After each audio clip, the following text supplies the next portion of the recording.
This is Morihei Ueshiba. He was the founder of Aikido. This is about the divine skill of an enlightened man. His teaching was multiple, layered in so many dimensions. He said, now and again, it is necessary to seclude yourself among deep mountain and hidden valleys to restore your link to the source of life. And he also said, progress does come to those who train and train. But reliance on secret techniques will get you nowhere. This is similar to what Krishnamurti, the other sage, was saying to us. He never believed that we can use techniques to, for instance, see the future.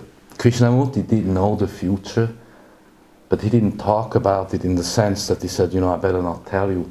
He did, however, teach us to be our future. And in that sense, create our future, because we're not going to discover the future, we're actually going to create it. And Krishnamurti would make jokes. One time he did a great joke about Nixon and Brezhnev. That was his own joke. Sometimes he would tell jokes by others. The joke very simply goes like this: Brezhnev and Nixon are on the phone together, discussing how they're going to sort out the world and bring it down to a peaceful level of coexistence. And then Nixon says to Brezhnev, we were given this huge new computer. It's a futurist computer, the best machine in the world. Maybe the ETs gave it to them. And he says, I can see the future, Leonid. I can tell you everything you want to know. So Brezhnev is really listening up, and he says, hey, Richard, tell me the future. I want to know. And Nixon starts up his machine, and he goes silent, and he looks and searches and searches. And Brezhnev says, hey, Richard, are you still there?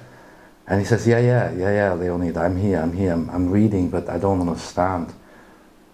And the Russian says, what do you mean you don't understand?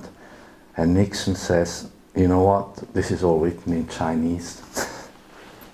So,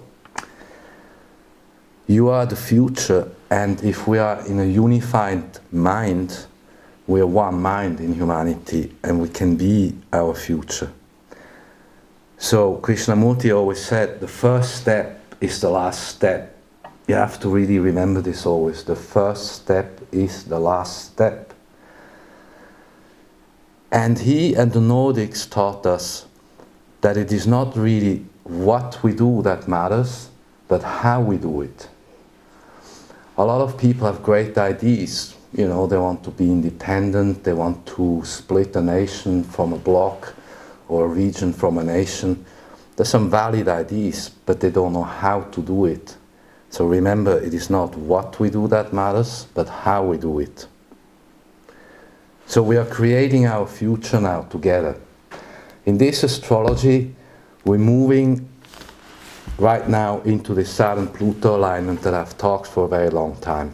We're right at this point now.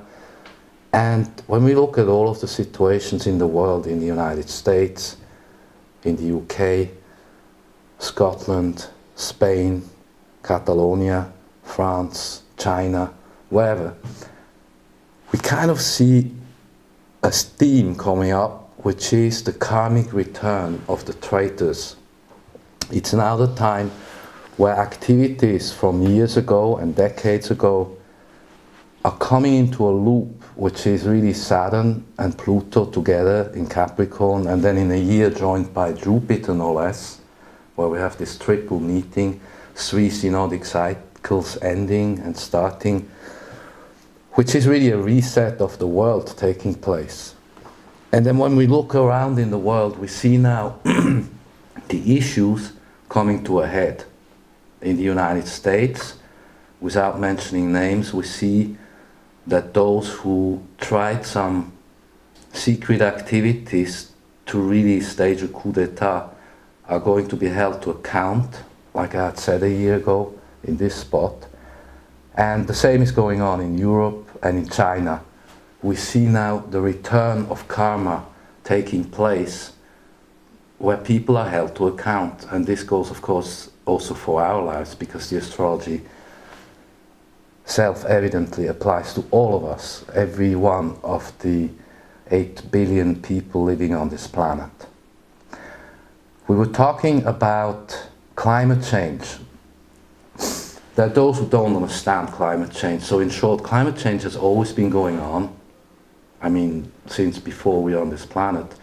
And climate changes are going on other planets too. NASA knows when they look at Mercury, Venus, Mars, Jupiter, Saturn, there are photos and they can see this odd stuff going on.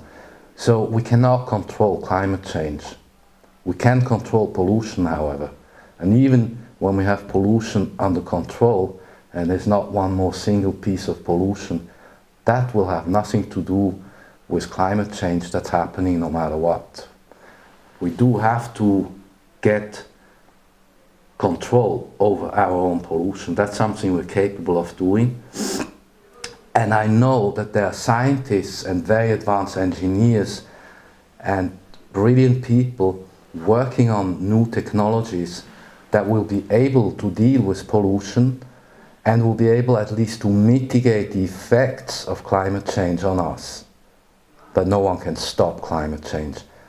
As long as we understand that, we don't have to listen to these almost religious sects of climate change who really just want to use the subject climate change to turn our society upside down in a way that will, however, be very bad for us. So what we need to do is simply work on methods as to how we can reduce pollution. That will be already the first good step. Again, the first step is the last step. So, with this astrology going into 2020 and 21, and then as Saturn moves further and into Pisces meeting Neptune, we'll live through somewhat surreal times still to come for at least 5 years, I guess. And beyond that point, we'll have hopefully some sort of grip on our human activity. And during these years we'll also see societal change in terms of structure, because Capricorn deals with structure. Later, when in Aquarius, the planets deal with system management. That's different from structure. First, we'll have to change the structures of our political world, and I have suggested, so did the Greek former finance minister Varoufakis, that we really should turn the union in Europe into a federation, and I'm saying might as well include Russia into it and make a continental federation of sovereign nations. What's important is the nations have to be sovereign, and which at the moment we're not. Maybe except Switzerland or a few small countries, I could not tell you one nation that's actually sovereign. Once we have sovereign nations, we can align them in a loose type of association. This is what Lavrov was teaching, and which create a federation, kind of like the Galactic Federation. Then there is no more centralized top of a hierarchy, but there's more concentric club of nations who agree to be sovereign, and they can then deal with each other the way they want. That's part of self-determination, which is encompassing both independence, so-called independence, but we're not independent, we're interdependent, and eventually, when we get to that point, we'll have what I would call a better world. So there's a lot of work for us ahead in the next 5 years at least.